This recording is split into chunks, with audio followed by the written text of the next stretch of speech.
Halo, selamat pagi. Kembali lagi bertemu dengan saya Fajri dalam YouTube channel saya Fajri Mega.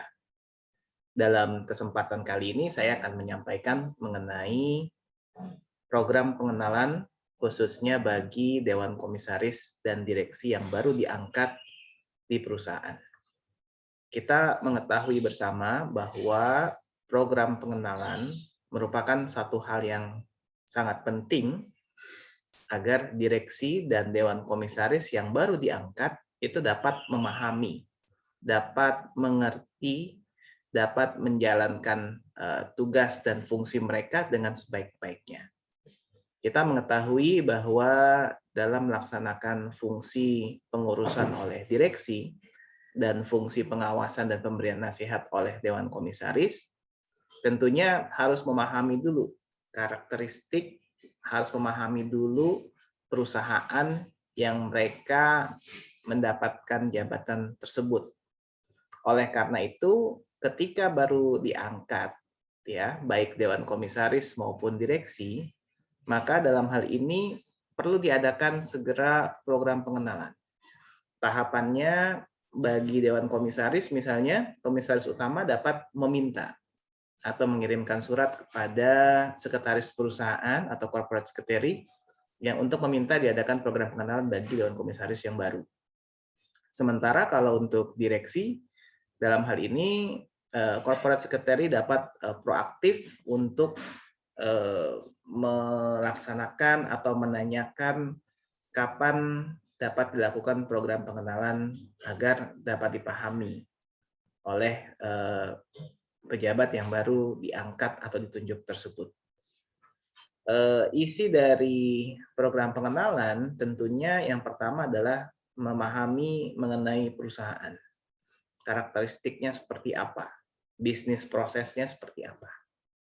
Termasuk di dalamnya mengenali pejabat-pejabat atau katakanlah pejabat satu level di bawah direksi, high level management, dan bisa mengenal nih kira-kira struktur organisasinya seperti apa. Sehingga kalau sudah memahami bisnis, sudah mengenali perusahaan, itu dapat lebih mudah dalam menjalankan tugasnya. Kemudian yang kedua tentunya adalah pengenalan mengenai anggaran dasar perusahaan. Anggaran dasar menjadi salah satu dokumen penting yang perlu dipahami oleh Dewan Komisaris dan Direksi. Karena dalam anggaran dasar akan diketahui apa saja tugas direksi, kewenangannya direksi seperti apa saja kewenangan direksi memerlukan persetujuan dari Dewan Komisaris maupun RUPS, dan hal-hal lainnya. Bagi direksi dan Dewan Komisaris yang tidak memiliki background hukum, sangat disarankan untuk membaca anggaran dasar ini, sehingga kalau sudah dipahami akan lebih mudah dalam pelaksanaan tugasnya. Kemudian yang ketiga, ya tentunya adalah pengenalan mengenai Good Corporate Governance atau GCG. Ini perlu dipahami karena komitmen dan konsistensi dalam pelaksanaan GCG itu selalu dimulai dari level atas. Jadi ketika level atasnya tidak komitmen, ya tidak konsisten dalam menjalankan GCG, di bawahnya itu akan sulit untuk menerapkan. Nah, ini adalah kesempatan bagus bagi Dewan Komisaris dan direksi yang baru diangkat, ya. Ini menunjukkan semangat atau spirit untuk melaksanakan implementasi GCG dengan sebaik-baiknya.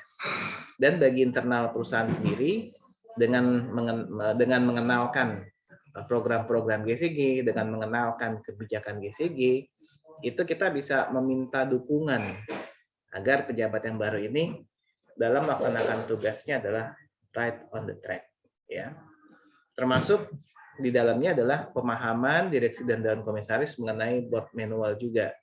Jadi kalau anggaran dasar tadi sudah dipelajari, kita juga memahami mengenai board manual. Board manual itu adalah panduan kerja bagi dewan komisaris dan direksi. Itu akan diatur lebih rinci, ya. Apa saja fungsi pengawasannya, bagaimana mekanisme rapat, ya, bagaimana mekanisme penilaian kinerja, itu dapat dilihat di dalam board manual.